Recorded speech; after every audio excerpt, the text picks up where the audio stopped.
Hello বন্ধুরা, সব কেমন আছো? আশা করি সব ভালোই আছো।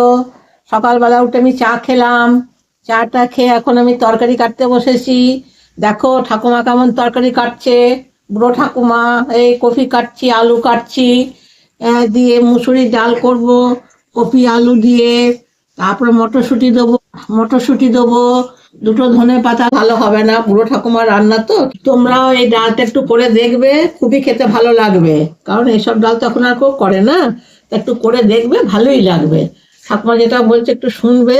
হ্যাঁ, এই তো মটরশুঁটি দিলাম, একটা টমেটো দেবো, ধনে পাতা দেবো, দিয়ে ডালটা করব।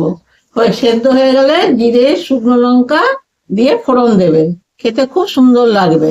বুঝেছো বন্ধুরা? তা আমার এই ডালটা একটু খেতে ভালো লাগে, মুসুরির ডাল, তারপর ধরো ভাজা মুগের ডাল, ছোলার ডাল, এগুলো ভালো লাগে, তাই একটু ডাল করি। তবে ওইসবের সঙ্গে তো সবজিটা ভালো লাগবে না, কিন্তু মুসুর ডালের সঙ্গে এইসব সবজি দিলে খুব ভালো লাগবে। বুঝেছো আমার বন্ধুরা, নাতি নাতনিরা? ঠাকুমা কি বললো একটু করে দেখবে, আশা করি ভালোই লাগবে। ঠিক আছে বন্ধুরা, তাহলে আমি